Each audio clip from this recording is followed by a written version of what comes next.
ناظرین کرام السلام علیکم۔ اردو پاکستان میں خوش آمدید۔ ناظرین کرام، آج میں جس موضوع پہ بات کرنے والا ہوں وہ ہے الٹ پلٹ ہو جانے والا شہر۔ تو چلیے ویڈیو کو شروع کرتے ہیں۔ یہ حضرت لوط علیہ السلام کا ایک شہر تھا جس کا نام صدوم ہے، جو ملک شام میں صوبہ حمص کا ایک مشہور شہر ہے۔ حضرت لوط علیہ السلام بن حاران بن طارق یہ حضرت ابراہیم علیہ السلام کے بھتیجے ہیں۔ یہ لوگ عراق کے ایک شہر بابل کے باشندہ تھے۔ پھر حضرت ابراہیم علیہ السلام وہاں سے ہجرت کر کے فلسطین تشریف لے گئے اور حضرت لوط علیہ السلام ملک شام کے ایک شہر اردن میں مقیم ہو گئے، اور اللہ تعالیٰ نے آپ کو نبوت عطا فرما کر صدوم والوں کی ہدایت کے لیے بھیج دیا۔ شہر صدوم کی بستیاں بہت آباد اور نہایت سرسبز و شاداب تھیں، اور وہاں ہر طرح کے اناج اور قسم قسم کے پھل اور میوے بکثرت پیدا ہوتے تھے۔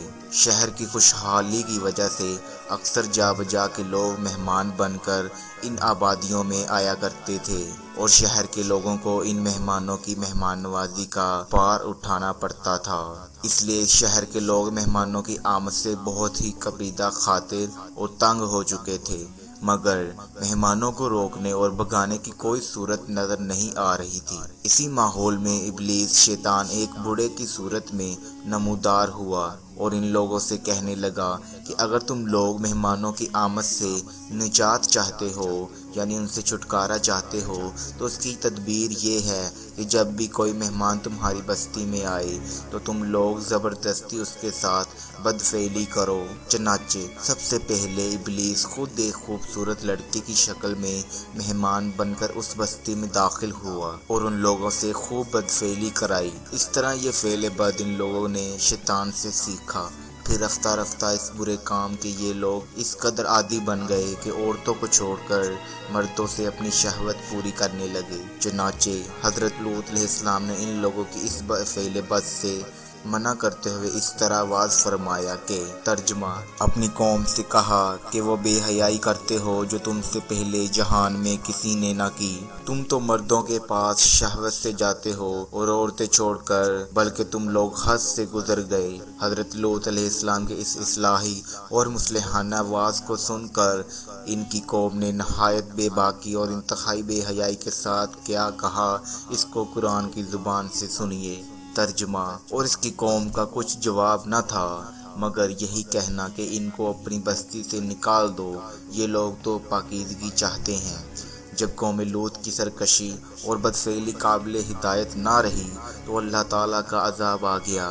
چنانچہ حضرت جبرائیل علیہ السلام چند فرشتوں کو اپنے ساتھ لے کر آسمان سے اتر پڑے۔ پھر یہ فرشتے مہمان بن کر حضرت لوط علیہ السلام کے پاس پہنچے، اور یہ سب فرشتے بہت ہی حسین اور خوبصورت لڑکوں کی شکل میں تھے۔ ان مہمانوں کے حسن و جمال کو دیکھ کر اور قوم کی بدکاری کا خیال کر کے حضرت لوط علیہ السلام بہت ہی فکر مند ہوئے۔ تھوڑی دیر بعد قوم کے بدفعلوں نے حضرت لوط علیہ السلام کے گھر کا محاصرہ کر لیا اور ان مہمانوں کے ساتھ بدفعلی کے ارادے سے دیوار پر چڑھنے لگے۔ حضرت لوط علیہ السلام نے نہایت ہی دل سوزی کے ساتھ ان لوگوں کو سمجھایا اور اس برے کام سے منع کرنا شروع کر دیا، مگر یہ بدفعل اور سرکش قوم اپنے بیہودہ جواب اور برے اقدام سے باز نہ آئی۔ تو آپ اپنی تنہائی اور مہمانوں کے سامنے رسوائی سے تنگ دل ہو کر غمگین اور رنجیدہ ہو گئے۔ یہ منظر دیکھ کر حضرت جبرائیل علیہ السلام نے فرمایا کہ اے اللہ عز و جل کے نبی، آپ بالکل کوئی بھی فکر نہ کریں، ہم لوگ اللہ تعالیٰ کے بھیجے ہوئے فرشتے ہیں جو ان بدکاروں پر عذاب لے کر اترے ہیں، لہذا آپ مومنین اور اپنے اہل و عیال کو ساتھ لے کر صبح ہونے سے قبل اس بستی سے دور نکل جائیں، اور خبردار کوئی شخص پیچھے مڑ کر اس بستی کی طرف نہ دیکھے، ورنہ وہ بھی اس عذاب میں گرفتار ہو جائے گا۔ چنانچہ حضرت لوط علیہ السلام اپنے گھر والوں اور مومنین کو ہمراہ لے کر بستی سے باہر نکل گئے۔ پھر ہوا یوں کہ حضرت جبرائیل علیہ السلام اپنی شہر کی پانچوں بستیوں کو اپنے پروں پر اٹھا کر آسمان کی طرف بلند ہوئے اور کچھ اوپر جا کر ان بستیوں کو الٹ دیا، اور یہ آبادیاں زمین پر گر کر چکنا چور ہو کر زمین پر بکھر گئیں۔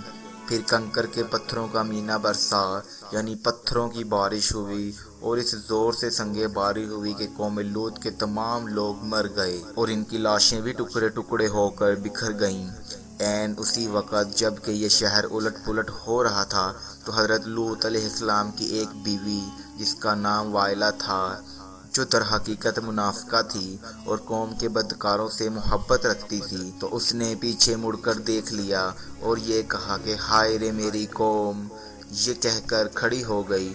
پھر عذاب الہی کا ایک پتھر اس کے اوپر بھی گر پڑا اور وہ بھی وہیں ہلاک ہو گئی۔ چنانچہ قرآن مجید میں ارشاد ہے، ترجمہ: تو ہم نے اسے اور اس کے گھر والوں کو نجات دی، مگر اس کی عورت وہ رہ جانے والوں میں ہوئی، اور ہم نے ان پر ایک مینہ برسایا، تو دیکھو کیسا انجام ہوا مجرموں کا۔ جو پتھر اس قوم پر برسائے گئے وہ کینکروں کے ٹکڑے تھے، اور ہر پتھر پر اس شخص کا نام لکھا ہوا تھا جو اس پتھر سے ہلاک ہوا۔ تو دوستو، اس واقعہ سے ہمیں یہ سبق معلوم ہوتا ہے کہ لواطت کس قدر شدید اور ہولناک گناہ کبیرہ ہے، کہ اس جرم میں قوم لوط کی بستیاں الٹ پلٹ کر دی گئیں اور مجرمین پتھراؤ کے عذاب سے مر کر دنیا سے نیست و نابود ہو گئے۔ ایک قول ہے کہ حضرت سلیمان علیہ السلام نے ایک مرتبہ ابلیس شیطان سے پوچھا کہ اللہ تعالیٰ کو سب سے بڑھ کر کون سا گناہ ناپسند ہے؟ تو ابلیس نے کہا کہ سب سے زیادہ اللہ تعالیٰ کو یہ ناپسند ہے کہ مرد اور مرد آپس میں بدفعلی کریں اور عورت آپس میں اپنی خواہش پوری کریں، اور حدیث میں ہے کہ عورت کا اپنی فرج کو دوسری عورت کی فرج سے رگڑنا یہ ان دونوں کی زنا کاری ہے، جو بہت بڑا گناہ کبیرہ ہے۔ تو دوستو، یہ تھا وہ الٹ پلٹ ہو جانے والا شہر۔ دوستو، اگر آپ کو میری یہ ویڈیو پسند آئی ہو تو پلیز لائک کیجئے، شیئر کیجئے، کمنٹ کیجئے۔